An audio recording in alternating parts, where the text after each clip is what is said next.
वंदे मातरम। स्वस्थ समृद्ध परिवार निर्माण प्रयास केंद्र दिल्ली से आप सबका भाई गोविंद सिंह प्रसाद। भाई राजीव दीक्षित जी के व्याख्यानों से प्रेरित और प्रोत्साहित होकर स्वदेशी चिकित्सा के प्रति जागरूकता का कार्य जमीनी स्तर पर सोशल मीडिया के माध्यम से कर रहा हूँ, और इस कार्य को करने में आप सभी का जो सहयोग, आशीर्वाद, अनुभव, मार्गदर्शन मिल रहा है, उसके लिए कोटि कोटि नमन, दिल की गहराइयों से हार्दिक धन्यवाद। जैसा कि आपने पिछले माह आप सभी भाई बंधुओं ने आर्थिक सहयोग किए, आर्थिक रूप से सहयोग प्रदान किए, तो उस आर्थिक सहयोग से प्राप्त धनराशि से स्वदेशी चिकित्सा के प्रति और ज्ञान इकट्ठा कर सकूं और उस ज्ञान को जन समाज के लिए जन जन तक पहुंचाऊं, तो कुछ पुस्तकों का संकलन किया है, संग्रह किया है। तो आज वो पुस्तकें मेरे पास दरियागंज से भैया खुद लेकर आए हैं। कौन सा पब्लिकेशन है अपना? डीपीवी पब्लिकेशन। डीपीवी पब्लिकेशन जी। और ओम प्रकाश सक्सेना जी की मैं पहले भी कुछ किताबें पढ़ चुका हूँ, तो मुझे बहुत अच्छा लगा था, तो मैं उन किताबों को और उनके लिखे हुए संग्रह मंगाया। तो मैं चाहता हूँ कि भैया बताएं कौन कौन सी किताब लेकर आए हैं, ताकि और भी भाई बंधु इन किताबों को देखें, जानें और अपना भी ज्ञान स्वाध्याय करके बढ़ाएं, क्योंकि आज के समय में सबसे बड़ा गुरु स्वाध्याय ही है। ये लीजिए, ये है यूनानी और तिब्बत चिकित्सा। जी, यूनानी एवं तिब्बत चिकित्सा।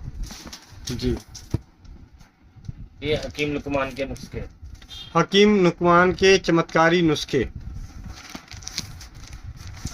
इलाजुल गुरबा। इलाजुल गुरबा एवं यूनानी औषधियाँ। जड़ी बूटियों की खेती। जड़ी बूटियों की खेती, बहुत बढ़िया। ये है देहाती जड़ी बूटियाँ। देहाती जड़ी बूटियाँ, ये पुस्तक मैंने पढ़ी थी, बहुत अच्छा लगा। इन्हीं के प्रकाशन की है हिंदुस्तानी जड़ी बूटियाँ। हिंदुस्तानी जड़ी बूटियाँ, वन औषधि संग्रह, सन्यासियों के गुप्त योग सहित। इस पुस्तक में ऋषि मुनि और सन्यासी जो है उनके योग की जानकारी मिलेगी। जी, ये है आयुर्वेदीय नाड़ी परीक्षा। आयुर्वेदीय नाड़ी परीक्षा। आयुर्वेद चिकित्सा गाइड। आयुर्वेद चिकित्सा गाइड।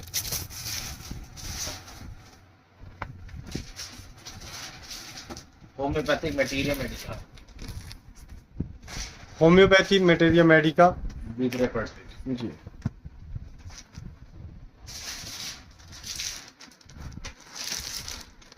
आयुर्वेदिक निघंटु। धन्वंतरी।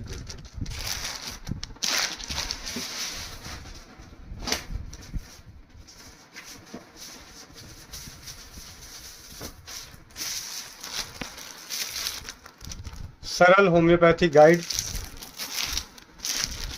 और ये है स्वामूत्र। और ये सबसे फेवरेट, मतलब अभी तक यूँ कह लें कि जब से राजीव भाई को सुनने के बाद मार्च 2022 या 2023, मेरे ख्याल से, मुझे एक ध्यान नहीं, 2023 की बात है, जब मैं पहली बार स्वमूत्र चिकित्सा के ऊपर पुस्तकें पढ़ी, और उसका जो मतलब जो विश्वास, मतलब इसके बारे में मैं कहता हूँ कि अगर आज जो सबसे सरल, सबसे सुलभ चिकित्सा पद्धति है, उसके प्रति सारे वैद्य और चिकित्सा क्षेत्र में जो कहते हैं कि हम समाज का कल्याण करना चाहते हैं, समाज का भला करना चाहते हैं, समाज का चिकित्सा के मामले में भगवान बनने को तैयार हैं, कि लोग उन्हें भगवान मानते हैं।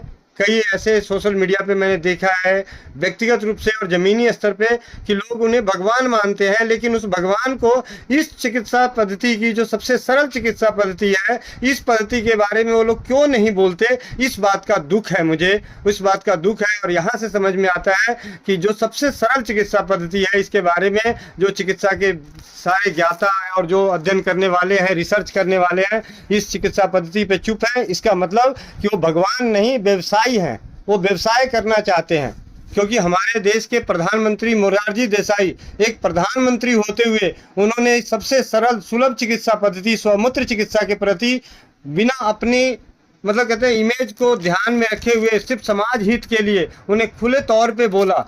और उसके बाद अगर जब तो हमारे देश के प्रधानमंत्री खुले तौर पे बोल सकते हैं, इसका सेवन कर सकते हैं, तो जो दूसरे समाज के हित चाहने वाले जो चिकित्सा क्षेत्र में कार्य करने वाले, जागरूकता फैलाने वाले भाई बंधु और ज्ञाता जो हैं वो क्यों चुप हैं, क्यों मौन हैं, इस बात का मुझे बहुत दुख होता है। क्योंकि आज समाज में 90% भाई बंधु परिवार ऐसा है जो किसी भी चिकित्सा को अफोर्ड नहीं कर सकता। यहाँ तक कि सबसे सरल रसोई घर की चिकित्सा होती है, रसोई घर औषधालय जो सबसे पहले है, वहाँ भी मैंने ऐसे ज़मीनी स्तर पे जाके जब देखा तो कई ऐसे घर हैं जहाँ पे अगर उन्हें हल्दी, मेथी, सोंठ, अजवाइन चारों की बात करें तो उनमें से 4 चीज़ें उनके घर में उपलब्ध नहीं होती।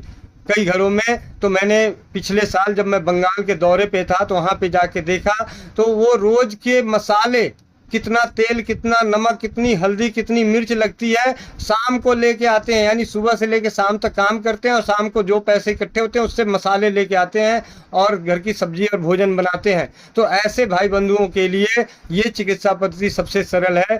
तो कम से कम उनकी खातिर, जो चिकित्सा को अफोर्ड नहीं कर सकते, उनकी खातिर चिकित्सा क्षेत्र में काम करने वाले, जागरूकता का दावा करने वाले, अपने आप को भगवान बनाने की कोशिश करने वाले लोगों से विनम्र हाथ जोड़ के विनती है कि कम से कम इस चिकित्सा पद्धति के बारे में भी प्रचार प्रसार करें। कईयों को तो मैंने देखा है कि जब उनसे पूछा जाता है इस चिकित्सा पद्धति के बारे में तो कुछ नहीं बोलते, चुप रह जाते हैं। जब भाई अगर आपने बहुत सारी चीज़ों को पढ़ा है, रिसर्च किया है तो इसके बारे में भी तो पढ़ा ही होगा। नहीं पढ़ा है तो पढ़ लीजिए, रिसर्च कर लीजिए। और गरीब पद जो सबसे गरीब हैं, जो अफोर्ड नहीं कर सकते चिकित्सा, उनके खातिर तो कम से कम अपनी ज़मीर को जगा के समाज में जागरूकता फैला दें। तो मैं कहता हूं कि हर इंसान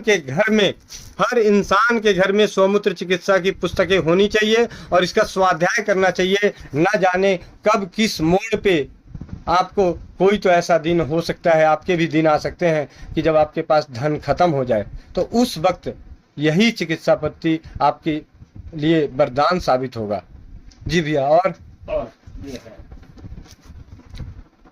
और ये है synthetic detergent, handbook of on synthetic detergents, cleaner, soap and cake with acid. अच्छा, मतलब ये बनाने के लिए तरीके हैं। हाँ, जी जी जी जी। एक ये है soap and toilet goods industries. जी जी। एक ये है handbook on cosmetic industries. Handbook of cosmetic industry, ठीक है। बस फिलहाल आज के लिए तो मैंने स्वमूत्र चिकित्सा की 20 बुक बोली थी, कितनी लाए हैं? आगे? अच्छा, वो 20 आ गई है। जी जी। ये लीजिए।